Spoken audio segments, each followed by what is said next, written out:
Some say that this small stretch of river in Yorkshire has a 100% fatality rate, and anyone who has the misfortune to dunk themselves in that fizzy brown water isn't coming out alive. Some say that in parts of the river it is just 2 metres wide but as deep as 2 double-decker buses. Some people say the water is 90% tears and sweat, made up from the people who are trying to get fit before lockdown ends and they come out for summer. All we know is it's called the Strid.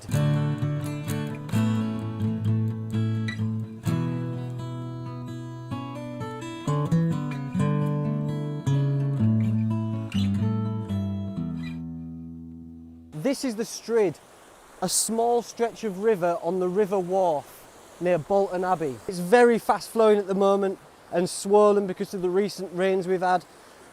So it's not as menacing. What's menacing about this river is how calm it can get, how placid and idyllic it looks. I did bring my big telescopic sea angling rod and my GoPro with its floaty bit on the back.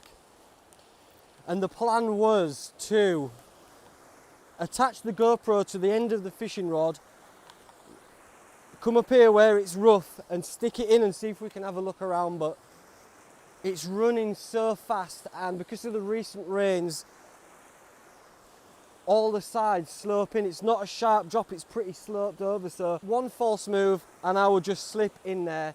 I've got nobody with me, I don't have a life vest, so this experiment will have to wait for another time. It's in spate at the moment, so it's running very fast, and it gives you some idea of the power of this thing.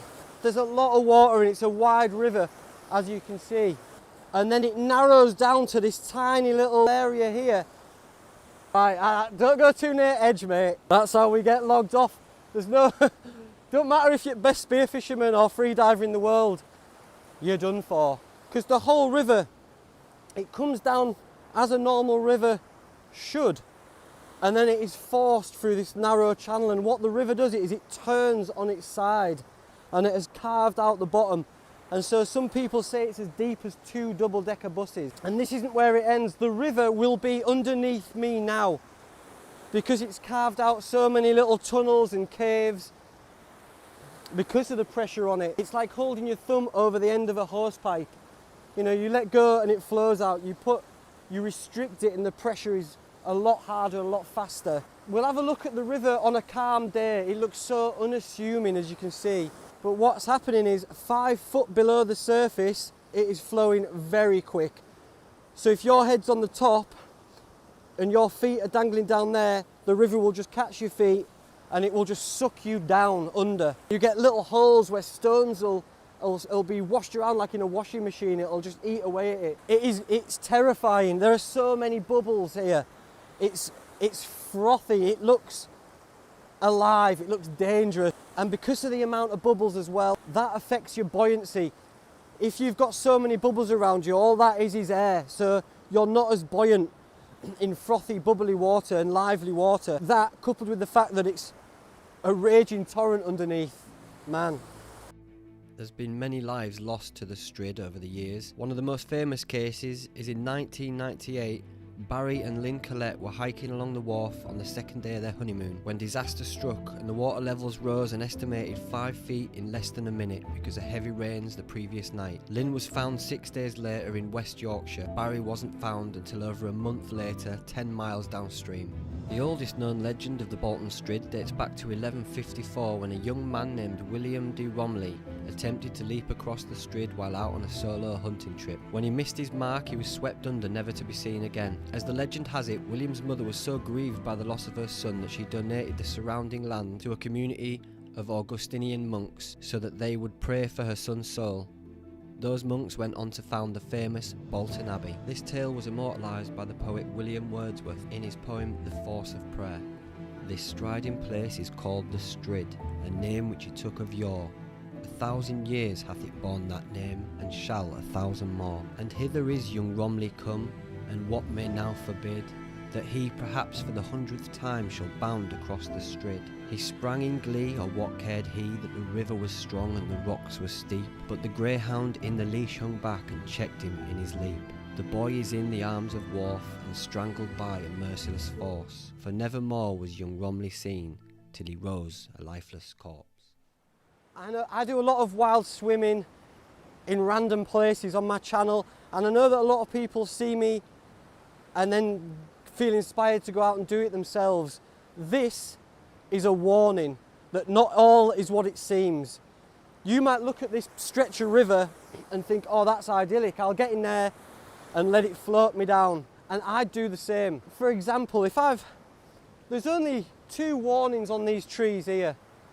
Nothing on this side. If I'd have hammock camped, for example, up in them trees, I've woke up in the morning, I've found this place for the first time, it's calm, it looks idyllic, I'll think, right, I'll get GoPro on my head, I'll jump in at the top and I'll let it take me all the way down. But that would be the last time I ever did that. So it's about safety as well, it's about knowing the rivers that you're going swimming in, because although it might look placid, calm and lovely on top, you do not know what's going on underneath, because not only is there a rapid current underneath, you can have detritus, bits of trees and whatnot all flowing really quick underneath you. I don't want people to look at my videos and go wild swimming and not come back. It is the most dangerous stretch of river in the world, and look at it, unassuming, and that's what makes it so dangerous, because people think, oh, it's only 2 meters or a meter. In places, I'll just jump over it, it'll be fun. Or I'll just go for a little dip in there to cool off, it'll be nice. Control, Alt, Delete, game over. I've got the utmost respect for this stretch of river. It's stunning. It's like something out of Lord of the Rings, but it demands respect. That was cool. I'm glad I could show you the River Strid. I'm going to start showing you little bits, different parts of my Yorkshire, and the things that I find interesting in and around the county that I live in, so stay tuned for that. I hope you're all doing well, take care of yourselves, and I'll see you on the next one. Au revoir.